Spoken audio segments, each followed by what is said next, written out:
প্রথমেই জানিয়ে দিব, জামায়াতের আমিরকে ফাঁসাতে গিয়ে ধরা খেল তারেক রহমান। ডিবির অভিযানে বঙ্গভবনের কর্মকর্তা আটক। জিজ্ঞাসাবাদে বের হয়ে আসলো চাঞ্চল্যকর তথ্য, ফেঁসে গেল তারেক রহমান। এবার বিএনপির সাথে গোপন সমঝোতা শেখ হাসিনার। বিএনপি সরকার গঠন করলে ফিরবেন দেশে। ভারতের সংবাদ মাধ্যমে চাঞ্চল্যকর তথ্য ফাঁস।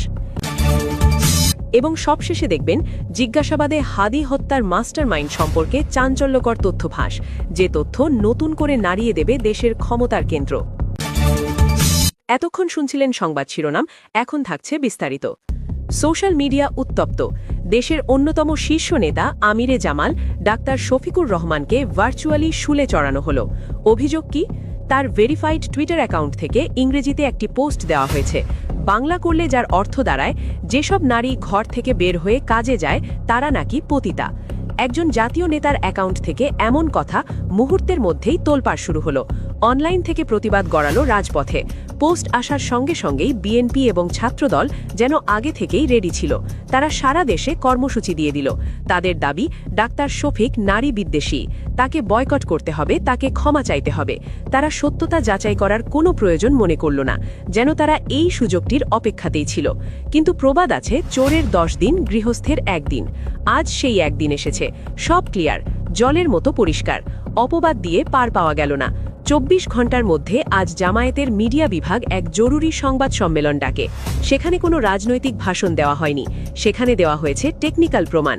জামায়াতে ইসলামীর আইটি এক্সপার্টরা লাইভ দেখিয়ে দিয়েছেন আমিরে জামায়াতের অ্যাকাউন্টটি হ্যাক করা হয়েছিল, এবং হ্যাকটা কোনো সাধারণ হ্যাকার করেনি। এর মধ্যেই সামনে চলে আসলো ঘটনার আসল রহস্য। আটক করা হয়েছে বঙ্গভবনের সহকারী প্রোগ্রামারকে, আর জিজ্ঞাসাবাদে যা বের হয়ে আসছে তাতে করে তারেক রহমানের মাথায় হাত।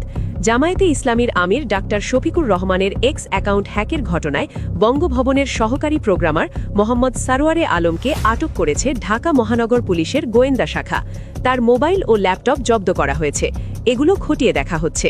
এর পেছনে রয়েছে রাষ্ট্রের সর্বোচ্চ দপ্তরের হাত। সংবাদ সম্মেলনে জামায়াতের আইটি সেল সরাসরি আমিরে জামায়াতের মেইলে প্রবেশ করে দেখিয়েছে। সেখানে দেখা যায় একটি ফিশিং লিঙ্ক পাঠানো হয়েছিল। খুব শক্তিশালী ভাইরাস বা ম্যালওয়্যার ব্যবহার করে পরিকল্পিতভাবে দীর্ঘদিনের প্রচেষ্টায় এই অ্যাক্সেস নেওয়া হয়েছে।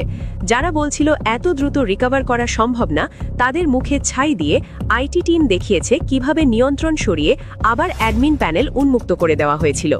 আজকের সবচেয়ে ভয়ঙ্কর পার্ট এবং শকিং পার্টটা কোথা থেকে করা হয়েছে জানেন?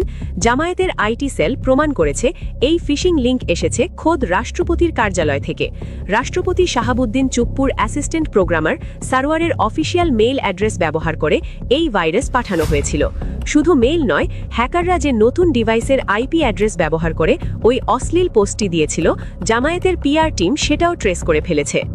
বোঝাই যাচ্ছে এটি একটি রাষ্ট্রীয় ষড়যন্ত্র, রাষ্ট্রের সর্বোচ্চ মহলের ষড়যন্ত্র। এর চেয়ে নিচু কাজ আর কি হতে পারে? নিজেদের খনন করা কূপে আজ নিজেরাই পড়ল এই জাতীয়তাবাদী স্যাবোটেজ দল। সবচেয়ে ইন্টারেস্টিং পয়েন্ট হলো সেই স্ক্রিনশট। যে স্ক্রিনশটটি ভাইরাল হলো, ভালো করে খেয়াল করুন। সেখানে দেখা যাচ্ছে পোস্ট দেওয়ার সময়টা মাত্র 1 মিনিট। এর মানে কি? এর মানে হলো হ্যাকার গ্রুপ এই পোস্টটি দিয়েছিলই মাত্র স্ক্রিনশট নেওয়ার জন্য। পোস্ট করেই সঙ্গে সঙ্গে স্ক্রিনশট নেওয়া হয়েছে এবং এরপর ডিলিট বা লগ আউট করা হয়েছে। এটি যে সুকৌশলে করা তা বোঝা যায় এর পরের ঘটনায়। হ্যাক করার পর তারা দ্রুত নিয়ন্ত্রণ ছেড়ে দেয়, যাতে মনে হয় জামায়াত নিজেই পোস্ট দিয়ে ডিলিট করেছে। কিন্তু তারা ভুলে গিয়েছিল ডিজিটাল ফুটপ্রিন্ট মুছে ফেলা এত সহজ নয়। 1 মিনিটের মধ্যে স্ক্রিনশট তুলে ভাইরাল করা এবং সঙ্গে সঙ্গে ছাত্রদলের কর্মসূচি সবই ছিল একই স্ক্রিপ্টের অংশ।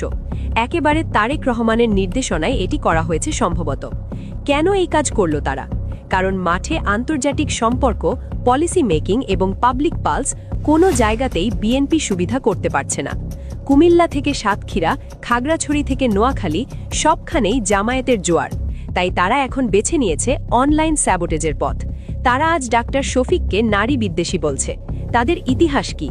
এই তো সেই অমানুষরা যারা আমাদের মায়েদের হিজাব টেনে খুলে, যারা পেটে লাথি মারে, যারা নারীকে ছুরিকাঘাত করে মেরে ফেলে।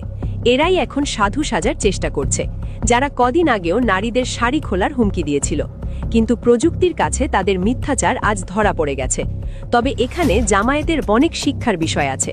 যুদ্ধক্ষেত্রে শত্রুর তলোয়ারের চেয়ে কলম বা কিবোর্ড অনেক বেশি ধারালো।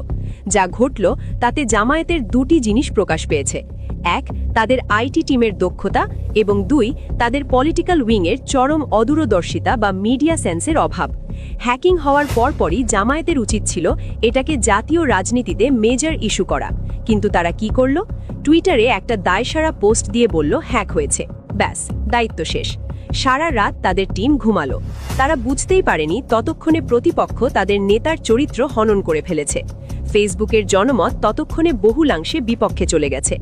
এই দেরিতে টনক নড়া স্বভাবটা রাজনীতির জন্য সুইসাইডাল। সবচেয়ে ভয়াবহ অভিযোগ, স্বয়ং রাষ্ট্রপতির দপ্তর থেকে ভাইরাস পাঠানো হয়েছে।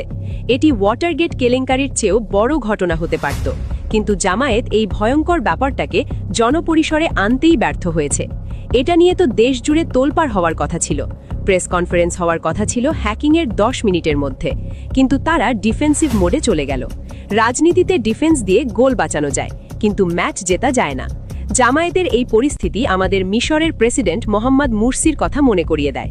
মিডিয়া কুয়ের মাধ্যমে প্রচার করা হয়েছিল মুরসি তার ছেলেকে লাখ লাখ ডলার বেতনে চাকরি দিয়েছেন, স্বজনপ্রীতি করেছেন। মিশরের জনগণ সেটা বিশ্বাস করে রাস্তায় নেমেছিল। অথচ সত্য কি ছিল? পরে জানা যায় ওই চাকরিটি ছিল সম্পূর্ণ অবৈতনিক বা আনপেইড। এমনকি প্রেসিডেন্ট হিসাবে মুরসি নিজের যে বেতন পেতেন সেটাও তিনি কখনো নেননি। আজও প্রেসিডেন্টের ব্যাংক অ্যাকাউন্টেই সেটা জমা আছে। কিন্তু মুরসি কি এই তথ্যগুলো জনগণের কাছে পৌঁছাতে পেরেছিলেন? না। মুরসি এবং তার আশপাশের লোকদের রাজনৈতিক বুদ্ধি বা মিডিয়া সেন্স ছিল না।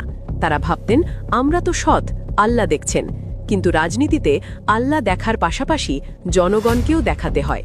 জনগণের সঙ্গে কানেক্ট করতে না পারার কারণে মুরসিতে করুণ পরিণতি ভোগ করতে হয়েছে। যখন জামায়াত প্রমাণ নিয়ে এলো ততক্ষণে অনেক দেরি হয়ে গেছে। মানুষের ব্রেনে স্ক্রিনশট গেঁথে গেছে। রাজনীতি হলো পারসেপশন গেম। সত্য কি সেটা বড় কথা নয়, মানুষ কি বিশ্বাস করছে সেটাই বড় কথা। মিডিয়া এবং সেকুলার গোষ্ঠী পরিকল্পিতভাবে জামায়াতকে নারী বিদ্বেষী ট্যাগ দিয়েছে, কারণ তারা জানে এবারের ভোটে নারীরা বিপ্লব ঘটাবে দাড়িপাল্লার জন্য। আর জামায়াত সেটা খণ্ডন করতে সময় নিল 12 ঘণ্টা। এই 12 ঘণ্টাই যথেষ্ট ছিল তাদের ইমেজ ধ্বংস করার জন্য। মিডিয়ার পক্ষপাতিত্ব লক্ষণীয়।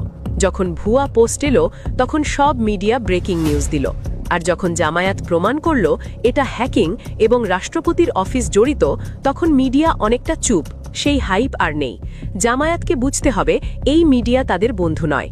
তাদের নিজস্ব মিডিয়া সেল এবং অল্টারনেটিভ প্ল্যাটফর্ম যদি শক্তিশালী না হয় তবে তারা মিডিয়া ট্রায়ালের শিকার হবে। জামায়াতের উচিত ক্ষমতায় যাওয়ার আগেই এই উইকনেস বা দুর্বলতাগুলোতে নজর দেওয়া।